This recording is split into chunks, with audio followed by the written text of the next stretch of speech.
সম্পদের পাহাড়। জামিনে কারামুক্ত, ফের জেল গেটেই আটক, নিষিদ্ধ ঘোষিত সংগঠনের নেতা। সরাসরি আঘাত হানল ইরানি ক্ষেপণাস্ত্র, ইসরায়েলে নতুন আতঙ্ক। ইরান পারমাণবিক অস্ত্র অর্জন করতে পারবে না, একমত যুক্তরাজ্য এবং যুক্তরাষ্ট্র। এতক্ষণ শুনছিলেন সংবাদ শিরোনাম, এবার বিস্তারিত। ইরান কখনো পারমাণবিক অস্ত্র তৈরি বা অর্জন করতে পারবে না বলে একমত হয়েছেন যুক্তরাজ্য ও যুক্তরাষ্ট্রের দুই পররাষ্ট্রমন্ত্রী। যুক্তরাজ্যের পররাষ্ট্রমন্ত্রী ডেভিড ল্যামি এবং যুক্তরাষ্ট্রের পররাষ্ট্রমন্ত্রী মার্কো রুবিওর মধ্যে বৈঠকের পর প্রকাশিত বিবৃতিতে এই তথ্য জানানো হয়েছে, খবর বিবিসির। ল্যামি মধ্যপ্রাচ্যের পরিস্থিতিকে বিপজ্জনক বলে বর্ণনা করে বলেছেন যে দীর্ঘমেয়াদে পারমাণবিক সমস্যা সমাধানের উপায় নিয়ে তারা আলোচনা করছেন। তিনি আরও বলেন, আগামী 2 সপ্তাহের মধ্যে একটি কূটনৈতিক সমাধান অর্জনের জন্য একটি সুযোগ তৈরি হয়েছে। রুবিওর মুখপাত্রের মতে, ইরান কখনোই পারমাণবিক অস্ত্র তৈরি বা অর্জন করতে পারবে না। এই বিষয়েও দুই পররাষ্ট্রমন্ত্রী একমত হয়েছেন। এর আগে হোয়াইট হাউস জানায়, মার্কিন প্রেসিডেন্ট ডোনাল্ড ট্রাম্প বলেছেন যে তিনি 2 সপ্তাহের মধ্যে ইরানে মার্কিন সম্পৃক্ততার বিষয়ে সিদ্ধান্ত নেবেন। ইসরায়েল জানিয়েছে এই সংঘাত শুরুর পর দেশটিতে কমপক্ষে 24 জন নিহত হয়েছেন। ওয়াশিংটন ভিত্তিক মানবাধিকার সংস্থা human rights activities news agency জানায়, শুক্রবার থেকে এখন পর্যন্ত ইরানে নিহতের সংখ্যা 639 জন। বৃহস্পতিবারও ইসরায়েল ইরানের পারমাণবিক অবকাঠামোতে হামলা চালিয়েছে। তারা জানিয়েছে, রাতভর হামলায় আরাকের একটি নিষ্ক্রিয় পারমাণবিক চুল্লি ও আবারও নাতানজের ইউরেনিয়াম সমৃদ্ধকরণ কেন্দ্রকে লক্ষ্যবস্তু করা হয়েছে।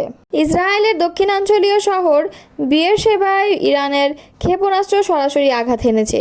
এই ঘটনায় বেশ কয়েকজন আহত হয়েছেন। এদিকে সরাসরি ক্ষেপণাস্ত্র আঘাত হানায় স্থানীয় নাগরিকদের মধ্যে আতঙ্ক ও উদ্বেগ দেখা দিয়েছে। শুক্রবার সকালে লাইভ আপডেটে এসব তথ্য জানিয়েছে কাতার ভিত্তিক সংবাদ সংস্থা আল জাজিরা। বিয়েরশেবা পৌরসভার বরাত দিয়ে ইসরায়েল ইয়েদিওত আহরোনট সংবাদ মাধ্যম জানিয়েছে, এটি কোনো ভূপতিত বা প্রতিরোধ করা ক্ষেপণাস্ত্রের ধ্বংসাবশেষ নয়, বরং পূর্ণাঙ্গ একটি ক্ষেপণাস্ত্র সরাসরি শহরে আঘাত হেনেছে।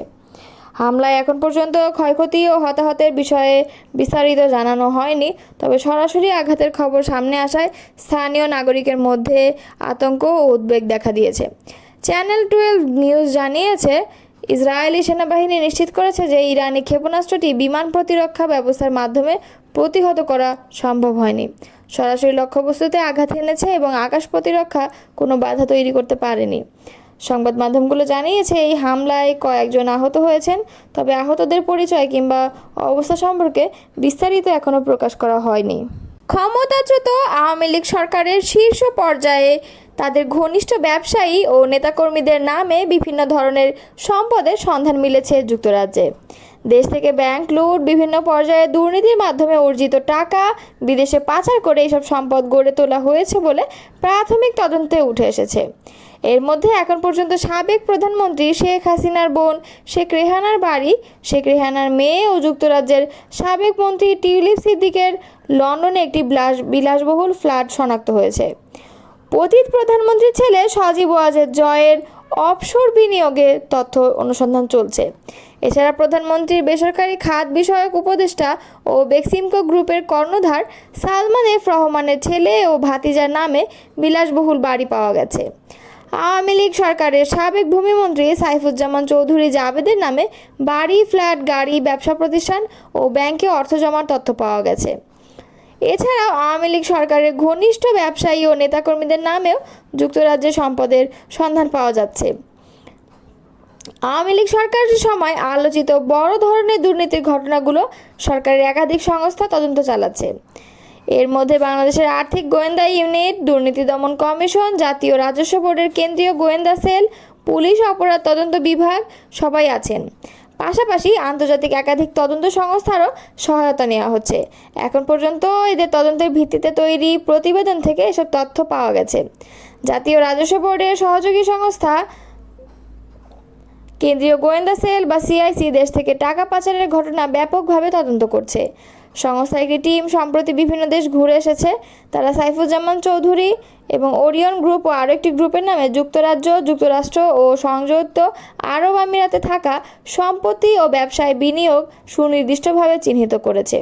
এছাড়া S Alam group, Summit group ও পতিত প্রধানমন্ত্রী শেখ হাসিনা ছেড়ে সজীব ওয়াজেদ জয়ের অফশোর বিনিয়োগের তথ্য অনুসন্ধান করছে। আলোচ্য গ্রুপের সম্পদের বেশ কিছু আলোকচিত্র তারা নিয়ে এসেছে। এখন পর্যন্ত বাংলাদেশের দেওয়া তথ্যের ভিত্তিতে 3 জনের সম্পদ জব্দ করা হয়েছে। এর মধ্যে সাবেক ভূমিমন্ত্রী রয়েছেন এবং তার 336টি বাড়ি বা ফ্ল্যাট এবং ব্যাংক হিসাবে 35 কোটি টাকা অর্থ জমা রয়েছে। এগুলোর কেনা দাম কম হলেও বর্তমান বাজার মূল্য 1025 কোটি টাকা। সালমান এফ রহমানের ছেলে শায়ান এফ রহমান ও তার ভাতিজা শাহরিয়ার রহমানের 2টি বিলাসবহুল বাড়ি জব্দ করা হয়েছে।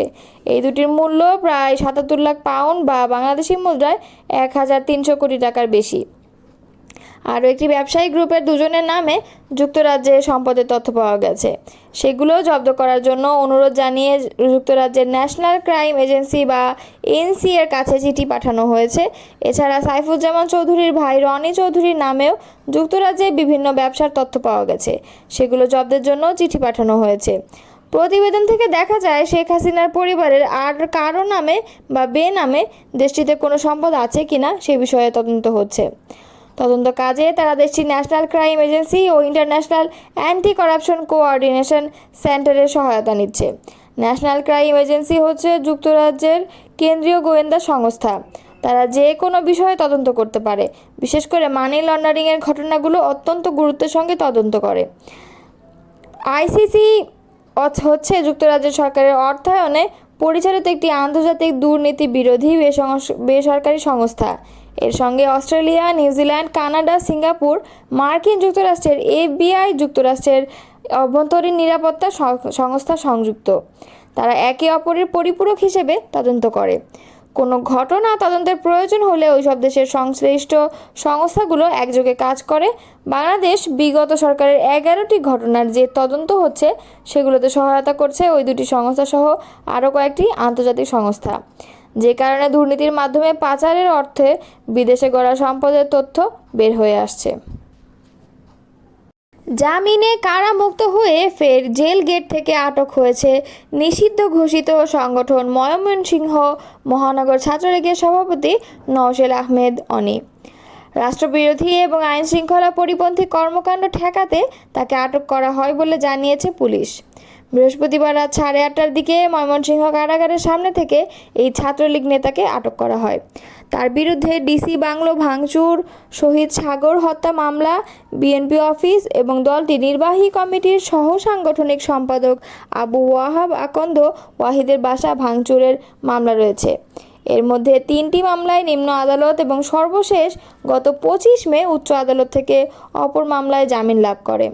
অনির বড় ভাই নওফেল আহমেদ অমি বলেন, সব মামলায় জামিন লাভের পর কারা ফটক থেকে অনিকে আটক করেছে পুলিশ। বর্তমানে তাকে কোতোয়ালি মডেল থানা হেফাজতে রাখা হয়েছে। কোতোয়ালি মডেল থানার ভারপ্রাপ্ত কর্মকর্তা মোহাম্মদ ফিরোজ হোসেন বলেন, রাষ্ট্রবিরোধী এবং আইন শৃঙ্খলা পরিপন্থী কর্মকাণ্ড ঠেকাতে নিষিদ্ধ ঘোষিত ছাত্রলীগ নেতাকে আটক করা হয়েছে। এ নিয়ে আইনগত ব্যবস্থা প্রক্রিয়াধীন। এর আগে গত বছরের 29 সেপ্টেম্বর পলাতক থাকা অবস্থায় ঢাকার